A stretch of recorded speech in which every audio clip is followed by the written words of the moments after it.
Bienvenidos a un nuevo episodio del podcast El Español de América. Aquí hablamos en español y sobre el español.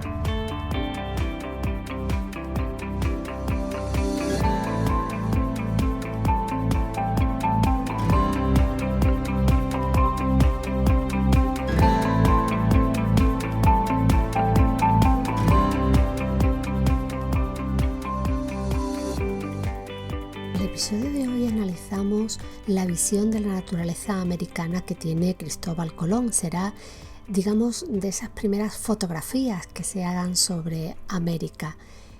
Vamos a ver en concreto 3 interpretaciones de la naturaleza que hace el almirante. Una de las peculiaridades del descubrimiento americano es la extrañeza. La extrañeza como una constante que vamos a encontrar en las primeras descripciones del continente, de las que se hacen sobre el Caribe, y especialmente está presente esa extrañeza en el diario de Cristóbal Colón. Colón, como saben ustedes, pensaba llegar a través de la ruta occidental a la India, a la tierra de las especies, cree que ha llegado a Japón y trata de encajar en su esquema mental lo que está viendo, pero lo que descubre, lo que está, la naturaleza, las personas, los seres, todo le resulta extraño. Hernando Colón afirma las 3 causas por las que su padre pudo descubrir América. Él dice que fue por fundamentos naturales, por la autoridad de los escritores y por los indicios de los navegantes. Es decir, Colón llega a América, podríamos decir por casualidad, pero realmente a través de una serie de conocimientos, noticias y una experiencia que tenía como navegante.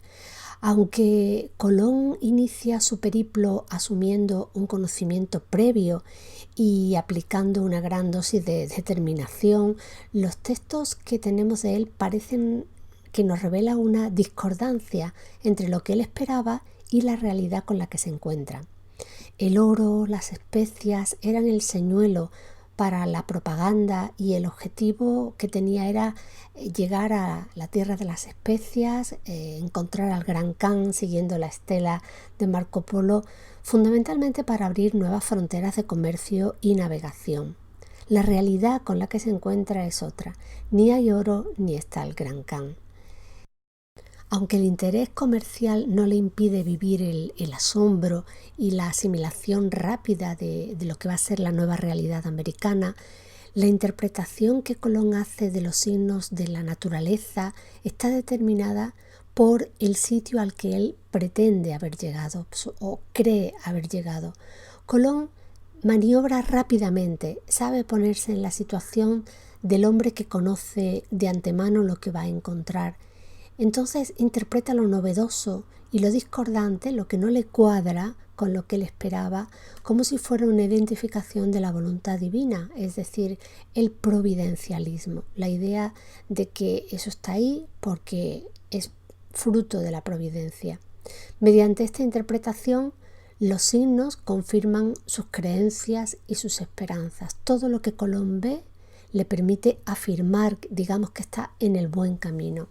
Son indicaciones divinas que respaldan la acción del descubrimiento. Por ejemplo, lo vemos en este fragmento de Colón en el que dice: «Esto es harto y eterno Dios nuestro Señor, el cual da a todos aquellos que andan su camino victoria de cosas que parecen imposibles». Y en ese sentido, el almirante está explicando toda la extrañeza que le produce la realidad americana como fruto de la voluntad de Dios. En una segunda etapa, podemos decir, Colón encuentra tiempo para el asombro y para la descripción de lo que ve. Como decía, no es lo que él esperaba encontrar, pero lo que encuentra le parece maravilloso. Empieza las descripciones de tipo fantástico y maravilloso sobre el continente americano. A cada paso en su diario, Colón cuenta la bondad de la tierra y de sus habitantes, en la que siempre ve promesas de encontrar la deseada ruta de las especias, la tierra prometida. Fíjese en este texto.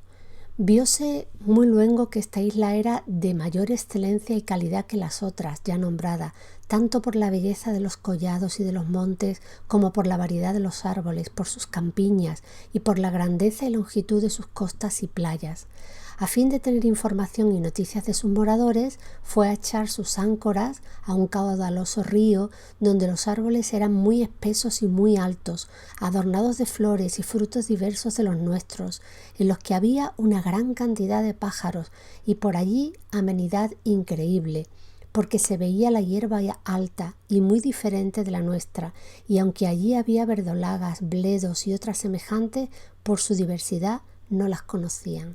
Es decir, todo es abundante, es una naturaleza magnífica, generosa, todo es más verde, mejor, más grande que lo que se conoce del viejo mundo europeo.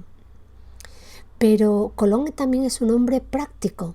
Él tiene que regresar, tiene que encontrar argumentos para presentar ante los reyes católicos y conseguir medios para volver de nuevo a ese nuevo mundo encontrado en un segundo viaje para seguir con sus búsquedas mercantiles, ¿no? Para seguir encontrando elementos que avalen esa riqueza y por lo tanto la conveniencia de realizar futuros viajes, establecer una ruta comercial, mover en definitiva lo que puede ser un prometedor mercado para los reyes que han pagado la expedición.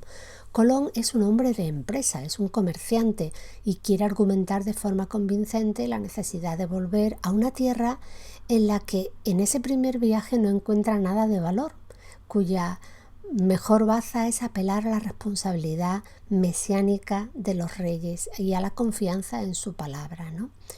En conclusión, dice Colón, a hablar de esto, solamente que se ha hecho este viaje que fue así, de corrida, pueden ver sus altezas que yo les daré oro cuanto quisieren menester, por muy poquita ayuda que sus altezas me darán agora, especiería, algodón y cuanto sus altezas mandaran cargar.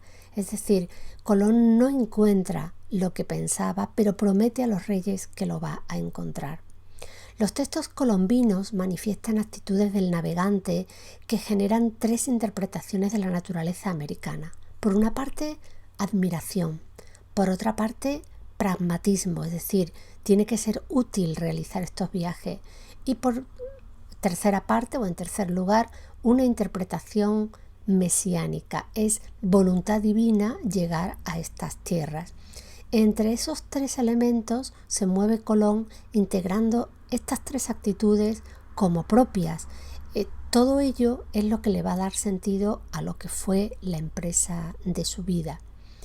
Estas son coordenadas importantes para entender muchas de las descripciones que nos vamos a encontrar en las crónicas de India. Por supuesto, los hombres del 16 se lanzan al mar para mejorar de vida, para alcanzar gloria, fama y por supuesto una mejora económica. Nadie arriesga en un viaje de este tipo para simplemente ser igual de pobre, ¿no? Pero los primeros momentos del descubrimiento de América no auguraban una tierra rica en lo que se esperaba, es decir, en especias y en oro. En definitiva, Colón fue un buen, diríamos hoy, un buen publicista, ¿no? Vendiendo esta idea a los reyes, vendiendo la promesa de lo que no encontró en sus primeros viajes. Por eso resulta curioso y quería comentarlo en primer lugar, el primer contacto con América no es el de una tierra de riqueza, es una tierra hermosa, todo es maravilloso, todo es verde, pero ahí no hay oro, no hay especia, no hay nada de lo que buscaba un comerciante del siglo XVI como era Colón, ¿no? Y por lo tanto tiene que convencer y convence con su palabra y con su promesa a los reyes para realizar futuras expediciones. Después América reveló toda su hermosura. Hasta aquí el episodio de hoy. Muchas gracias por compartir tu tiempo conmigo. Me despido hasta un próximo episodio y hasta entonces puedes dejarme tus comentarios y sugerencias a través de la página web evabravogarcia.com o de las redes sociales. Un saludo y hasta pronto.